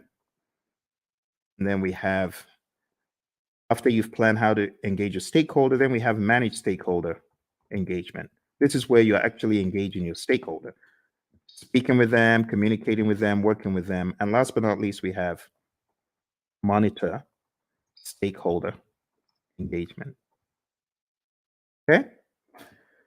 And my friends, that's it. I just showed you. Please give me a round of applause. Give me a round of applause, please, please, please. I think I deserve it because I've done what a lot of instructors won't do. I took you through the entire Agile curriculum. I've taken you through PMBOK 7, principles, domains, and boom, now I took you through PMBOK 6. PMBOK 6. Do you know how much time that would have taken to go through these books alone? Do you know what that would have taken? We went through this, we went through this, and we went through this. All in 1.5 hours. Please give me a round of applause. I need some likes. Like, please, please help me, help me. I know some people think, why is he asking for likes? I need your likes. I can't do this alone. I'm trying to help the world get PMP certified. You need to remember where I'm coming from. On my PMP exam, question 20, do you know what the time was? Question 20? I was 1 hour in to my exam on question 20. Think about it. If this exam has 180 questions and this guy's only done 20, how many hours does he need to finish the exam? The wise people would say 8 more hours. You're correct. It was a disaster. I had only gotten to question 20, 1 hour in. And this is a very good example of how not to take the exam. Don't take the exam saying, oh, I've got to answer this. I'm going to use all the time I can to answer this one question. No, don't do that. Don't do that. I was spending 3 minutes a question. How foolish. Instead of me to go with my gut and just keep mowing them down, just keep going. Even if you feel they're not right, you don't have the luxury of time. I've had a lot of students who say, Phil, I was shocked. I ran out of time. Normally, before I got into the exam, I was killing all of my mock exams. Of course, because the stakes are higher. Your brain is going to be working differently. You're going to be working differently. So don't try that stuff that you do at home on the real exam, okay? Which is why I say roll up your sleeves and go to a test center, smell the coffee. It'll kick in. It'll kick in. Just drink the coffee, but smell the coffee because you realize the stakes are high. Long story short, after 1 hour, I started writing my eulogy of the PM slain in the Battle of PMP. The PMP who tried his best, the PMP aspirant, the PMP wannabe who tried his best. Phil tried his best, but alas, he was slain at the Battle of PMP. Why was he slain? He didn't have his weaponry right? So I was crafting my eulogy until a conspiracy theorist gremlin pounced on my shoulder. And I'm grateful for that conspiracy theorist gremlin. And the gremlin said, the PMI is looking at you from behind the scenes, and they can see that you got all the questions wrong, and they're giving you more of those questions. You got risk wrong, and they're giving you more risk. You got schedule wrong, they're giving you more. Why don't you go to the back of the exam? It was a crazy thought, but this is what got me out of the exam alive. I jumped all the way to the back of the exam. Back in those days, you could move backwards and forwards between all the questions. And back in my day, there were actually 200 questions. So I went all the way to the back and I started doing the questions from the back, from the back, from the back. Truth be told, hey, use this. Use this as the fire escape. For me, it was the fire escape. I started backwards and I realized the questions were easier from 200, 190, 180, 170, 160, 150, 140, and just kept doing the exam backwards. And it was easy. Then I got to a pocket of difficult questions. It's like these question writers are like fiends from the pit. They know where to grab you and they just, boom, dollop a boatload of hard questions. And it's like quicksand. Don't be moved by that. You can jump over the quicksand, or you could just do C, D, E, C, C, C, whatever the options are, but don't get stuck in the quicksand. I didn't get stuck in the quicksand. Kept mowing them down. I think I had a pocket of difficult ones in 120, kept going back around 70 something, difficult ones around 50. I didn't care. I was just mowing them down, doing my best. And then I got back to question 20. And guess what the time was? 3:55. Pretty much I had 5 minutes left. And the question is, am I going to start changing stuff or am I just going to end the exam? Took a deep breath. Boom, end the exam. And then the screen goes blank. You've been selected for a survey. We would like to find out, did you enjoy your exam experience? Was it clean? Did you like the staff members? Oh my goodness. Now I have to go all the way through this ridiculous survey saying, I liked it, I didn't like it. But remember, the conspiracy theorist gremlin is saying, fail, you got to say you like it, because if you said you don't, you're going to fail. So what did I do? Yes, I liked it. It was good. It was clean, even though it was dingy and dim lit. Everything was good. It was good. It was good. It was good. Then press the end button and the screen goes blank for like an eternity. Congrats. You've passed the exam. Talk about being chased by, you watch those TikTok videos of crazy bear out of somewhere in Colorado, those bears.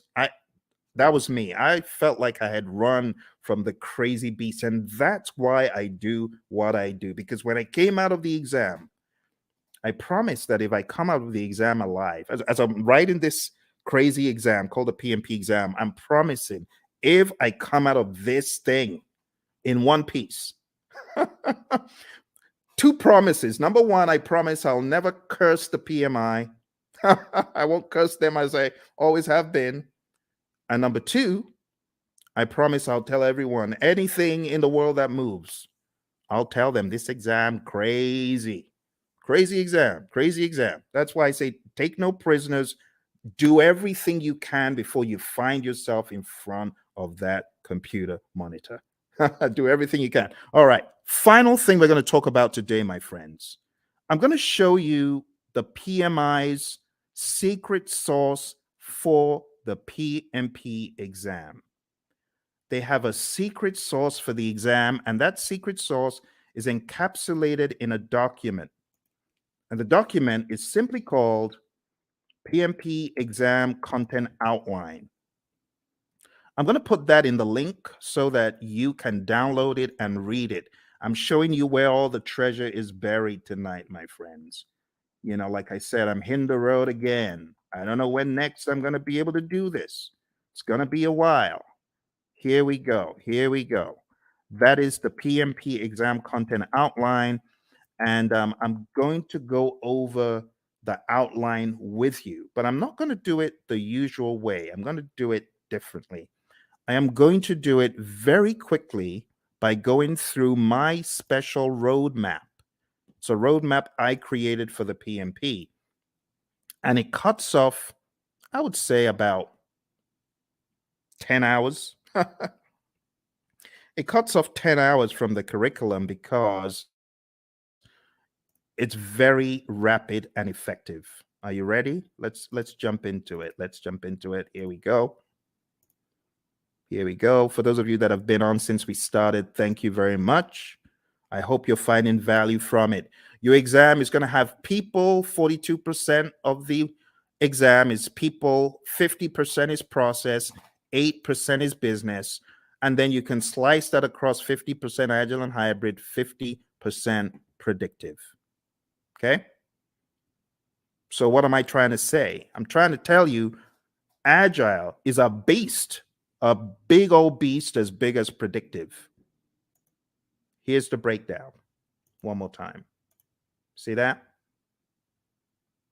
So pay close attention to the process domain, but don't forget, you could slice these into 21, 21 for people, 21 agile and hybrid, 21 predictive.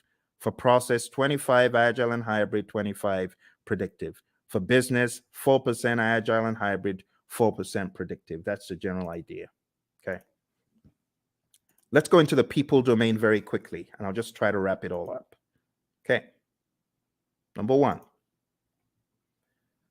I have changed the order from what is in the outline that I sent you. In the outline, it starts off with manage conflict, and then it goes into lead a team and so on. But I'm changing it because I want you to get the flow. The flow doesn't make sense in the outline. I want you to get more of the flow from a time perspective. So number one, what I want you to think about first is building a team. You build a team, and then you begin to define the team ground rules, do's and don'ts, and acceptable behavior. And then you begin to lead a team. You know, my mentor, John Maxwell, he says a true measure of leadership is influence, nothing more, nothing less. You're going to lead the team to success. You're going to help the team understand what to do on the project. Leadership is all about example as well. The Hersey-Blanchard model is also a very good one to talk about here. If you haven't heard about the Hersey-Blanchard model, this is it. The thesis of the Hersey-Blanchard model is you need to be a situational leader. You can either be in a directing mode, depending on the individual. This is where you give low support and more direction, or in a coaching role, or in a supporting role, giving more support than direction, and in a delegating role where you just know the keys to the kingdom are safe with this dude, this girl, because they've proven themselves time and time again. But you don't always stay in one quadrant. You move around depending on the individual and the circumstance. With someone, you could have a delegating approach, but if you change the environment, you may need to have a more directing approach with that same individual. And that's the general idea. The other thing that you really need to know for your exam is the 5 stages of team development: the forming, storming, norming, performing, and adjourning. This will help you on the questions. There's also subtle lingo used. So when it comes to forming, the team members are independent. When it comes to performing, the team members are interdependent. So you got to understand PMI's lingo when it comes to these. I would say it's worth checking how they discuss the 5 stages of team development, or Tuckman's ladder, Bruce Tuckman's ladder. Also, as part of your journey, know the 10 tenets of servant leadership: listening, empathy, healing, awareness, persuasion, conceptualization, foresight, stewardship, commitment to growth of people, and building community. You already know the PMI isn't going to do this in parrot fashion, but you do need to be very comfortable with the narrative.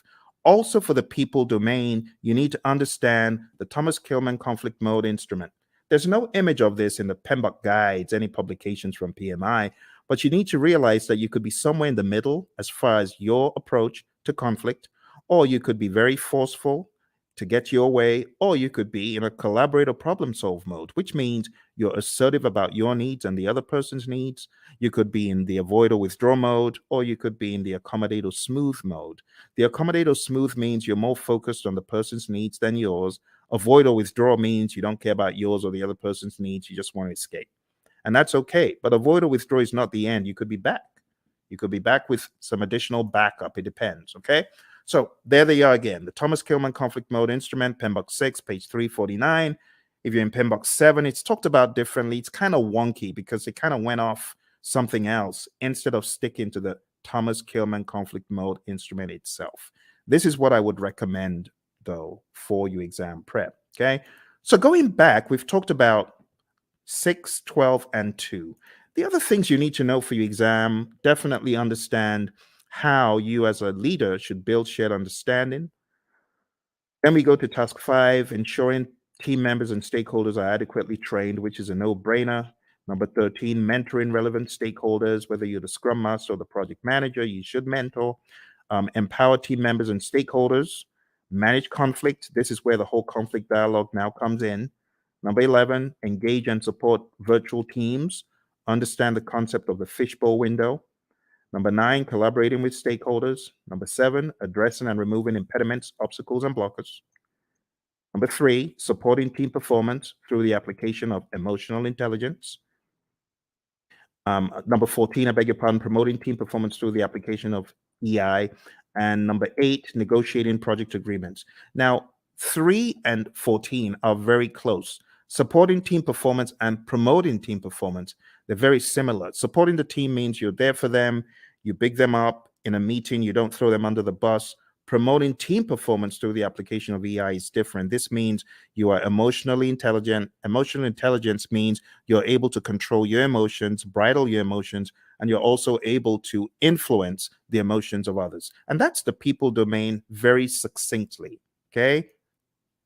As easy as ABC. But don't forget, in the document I sent you, every one of these is broken down into smaller enablers.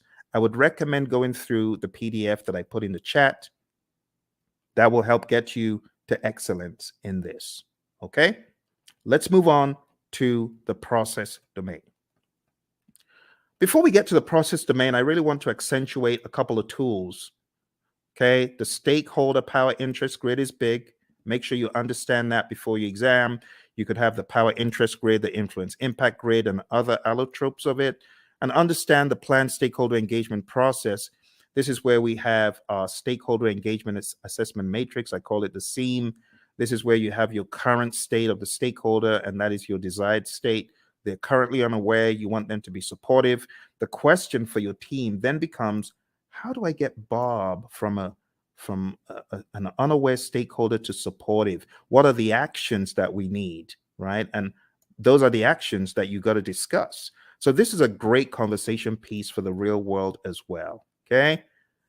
In the task of collaborating with stakeholders, in which process do you build trust and gain support from stakeholders? What do you think? A, B, C, or D? All right. I'll go quick. So the answer to this, my friends, is where you are communicating with the stakeholders and working with them. And therefore, the best answer is manage stakeholder engagement.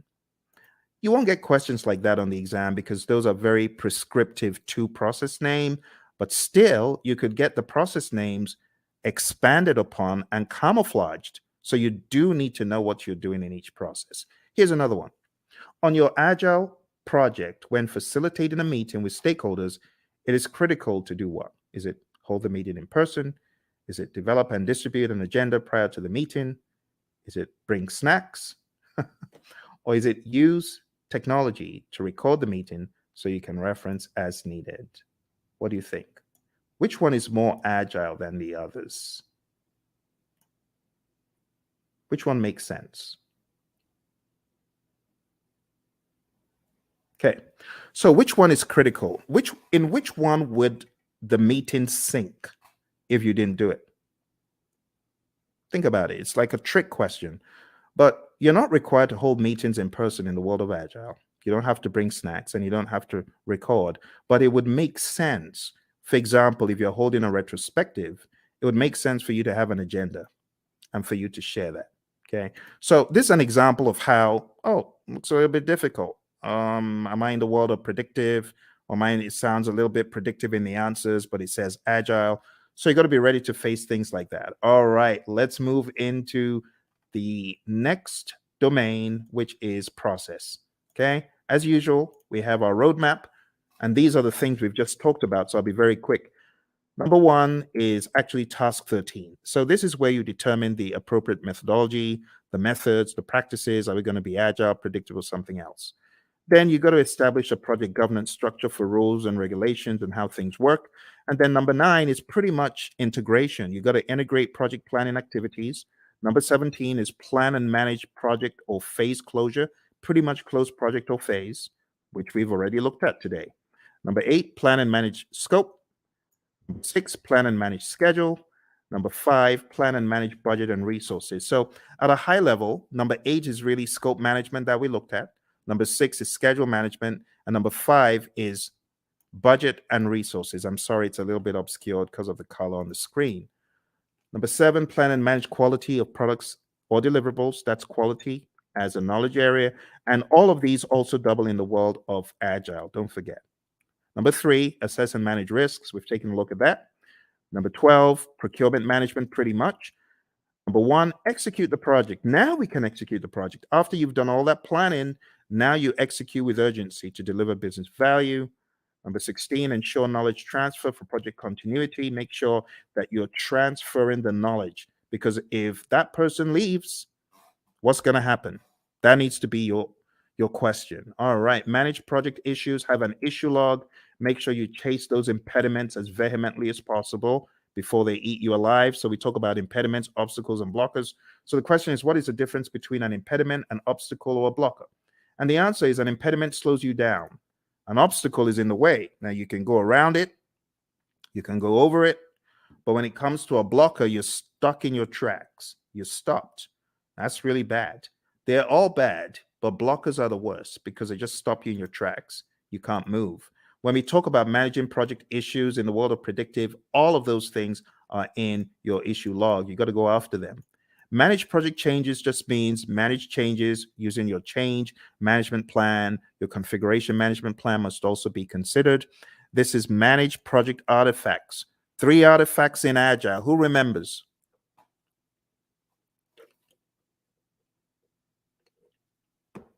I'm getting some crickets. 3 artifacts we talked about. Does anyone remember?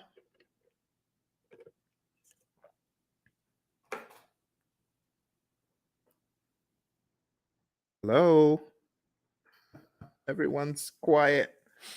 Okay, I don't bite.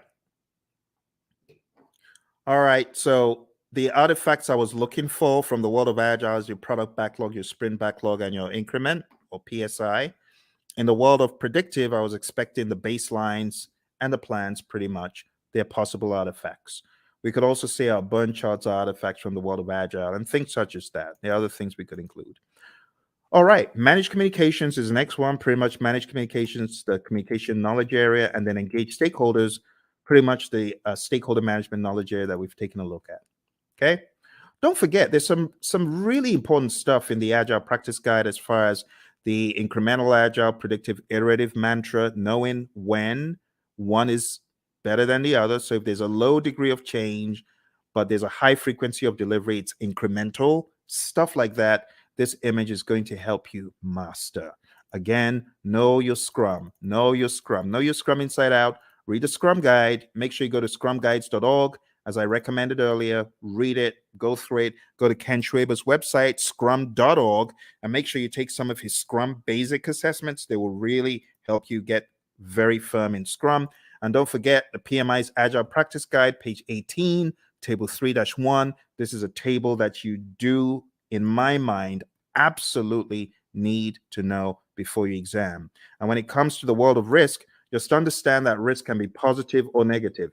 Like in this image, we have, okay, the mouse gets the cheese. Well, that's a positive risk. Or the trap gets the mouse. Okay, it's a negative risk. But from whose perspective? From the perspective of the mouse. But what if we're talking about the homeowner? From the homeowner's perspective, what if the mouse gets the cheese? That's negative. So you always have to put on your perspective hat. Speaking of hat, the mouse is wearing a hat. So what strategy has the mouse adopted from this? Well, the answer would be mitigate. The mouse is trying to mitigate. Okay. Let's move on to the final domain. The final domain in this narrative, my friends, is a business domain. And in the business domain, we have 4 tasks. Number 1, plan and manage project compliance. Make sure that you are complying. Do not comply, because not complying could be bad. We're going to hear from our buddy Roy very quickly here. He's going to share an agile perspective of compliance. Let's hear what Roy has to say.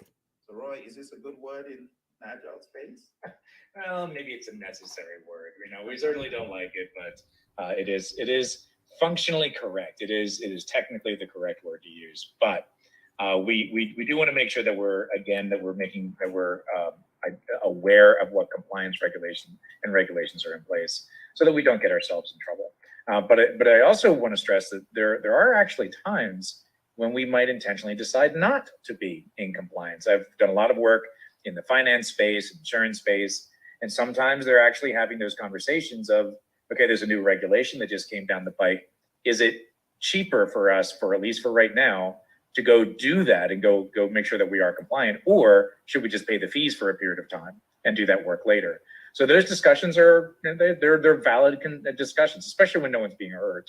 It's not about that. It's more about this regulation. We just can't get to it right now. It's going to cost us more to do it now versus later.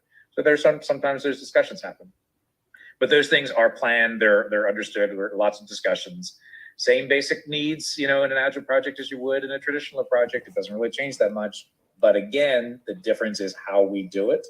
We make sure that the teams are very aware of the compliance and regulatory needs, and that they understand them very clearly, so that we don't necessarily have to do reviews to identify compliance. We are encouraging the teams to be compliant always. That's a big difference.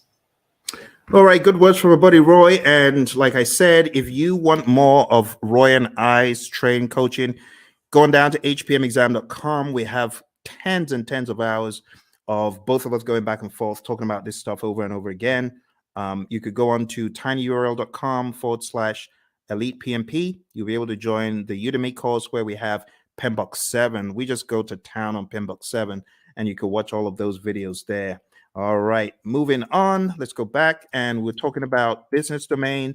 Next thing is evaluate and deliver project benefits and value.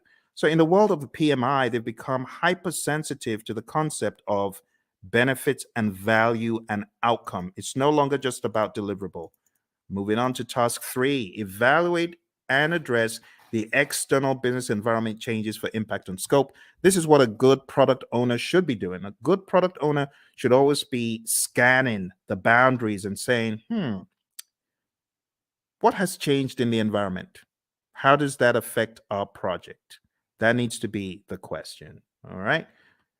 as usual, I want to hear from my buddy Roy about environmental impacts. He always has such great wisdom to share. So let's listen to what my buddy Roy has to share. I hope the sound is coming across properly. It's a little bit different from Zoom's, this mechanism I'm using. So do let me know if you're able to hear the sound of Roy's voice.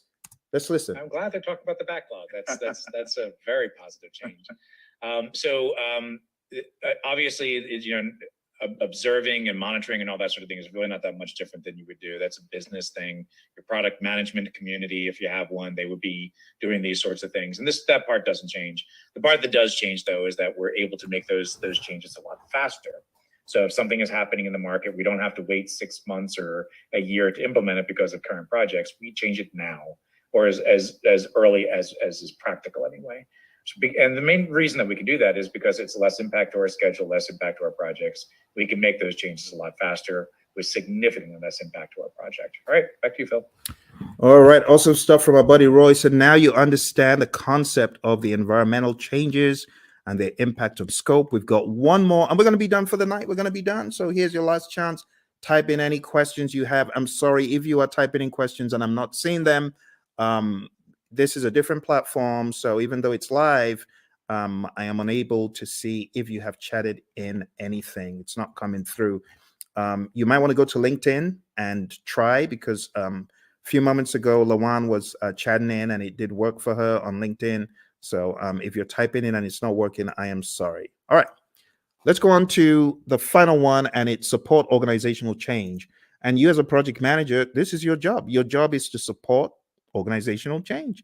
If the organization is going through change, you got to be a champion for it. You got to make sense making sessions. You got to help the organization, right, in their sense making sessions. You need to spearhead and lead the charge. As it says here in what we have in 3.4, it says assess the organizational culture. That's number one. Number two, evaluate the impact of the organizational change to your project. And finally, evaluate the impact of the project to the organization. And then you got to determine required actions either way. That's the general idea. We're going to hear from our buddy Roy, and then we're going to wrap this up. So our buddy Roy is going to talk about organizational change from the world of Agile. Let's hear from Roy. So Roy, how do we think about supporting organizational change from this perspective? Yeah, this is huge in the Agile space. And the main reason is to enable Agile to work properly, you need to change the organizational culture. It has to happen. To support things like, experimentation and the ability to fail and removing impediments as quickly as possible. All of these things may be contrary to the way that your organization is set up and contrary to the culture. So as project managers, as scrum masters, you need to be evangelists and champions of the process and encourage that change by educating your leaders, educating your business partners, your stakeholders, making sure they really understand what this is all about. Organizational change, let's say this, the biggest barrier to Agile adoption is organizational culture. So if you're looking for one thing that's going to be your biggest problem, it's the organization itself, the culture of the organization. So you need to pay particular attention to that, because you're going to see behaviors that are more traditional in an Agile environment.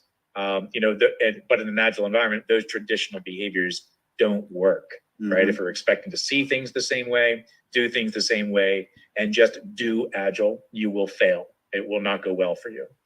You may get some benefits, but eventually you're going to start seeing where the organization is going to get in the way, and you will start very quickly falling back into traditional approaches because this Agile thing doesn't work here, right? And it's not that Agile can't work there, it's that your organization is just not changing to allow it to happen. All right, Phil, back to you. Awesome stuff as always from my buddy Roy, my Agile coach. Thank you, Roy. And with that, my friends, we are done. Or are we? There's one little piece left that I like to throw in at the end, just to help you see how far we have come. Because when I tell you we've climbed 1,000 mountains, you better believe it. We've climbed so many mountains that you won't even believe. When you see the roadmap of everything we've done tonight, you won't believe how much we've done. We've done a boatload of stuff. We've done so much stuff. It could actually be a little bit mind-boggling to you. So what I like to do at this point, I like to show like a roadmap of all the intricacies of the PMP exam. So let me just go over them one by one. First of all, we've talked about the world of predictive. We've talked about the world of agile. We've talked about the people, process, and business domains. We've talked about Scrum. We've talked about Kanban. We've talked about the Agile Manifesto, talked about the Agile Manifesto values and principles. And then I've shown you PMBOK 7. I've shown you PMBOK 6. I've shown you the 12 principles and the 8 domains. Wow. My goodness. Okay, let's put it all into perspective. I'm going to show you one more image to bring it home. This is going to be the coup de grace. It's going to help you see everything in one place. Okay. But are you ready? I hope you are. This is going to go pretty deep. Let's take a look. I call this the PMP mind map. PMP mind map. And this mind map encapsulates the entire journey. I think at the end of it, you'll probably appreciate all the work you have been doing, actually. All the work you've been doing to succeed on your PMP, you're going to see it come to light here. All right. Here we go.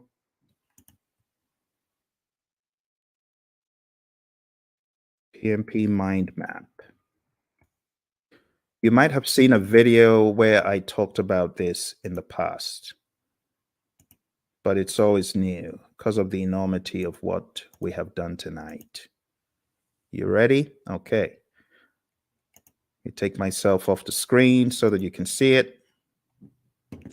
All right. So we've talked about everything here in the world of Agile. See that? Let's zoom in. Agile. Talked about the manifesto, talked about servant leadership, talked about charters, and these are some other pages that you need to focus on. We talked about predictive, 5 process groups, 10 knowledge areas, 49 processes, talked about the principles and the domains, talked about the PMP exam content outline. Quick note on hybrid, if you haven't already read pages 26 to 30 in the Agile Practice Guide, you definitely want to. And then we talked about Scrum. We went through the 353, and then coming to a wider view, we've talked about integration, scope, schedule, cost, quality, resources, communication, risk, procurement, and stakeholder. We've talked about people, process, and business. And then we've talked about some auxiliary things. I told you about my experience on the exam. You got to manage your time. I told you definitely take it at a test center. I wouldn't advise taking it at home. Bad things happen to some people who take it at home. Some people are able to escape unscathed, but trust me, when it happens, when the flying monkeys come out, it's no fun. And I know a lot of people who have encountered the flying monkeys. Get enough sleep for your exam and definitely do a lot of scenario-based tests. If you haven't taken my 200-question test, which you can find, actually, I've got 2 200-question tests on YouTube. If you haven't taken them, I highly advise that you do. I'm going to put them in the chat. Do that. So, well, my friends, thank you very much for joining me. I appreciate it. You take care, and don't forget, check out all the links, hpmexam.com, tinyurl/elite PMP, and tinyurl.com/elite CAPM. All right? You take care. All the very best.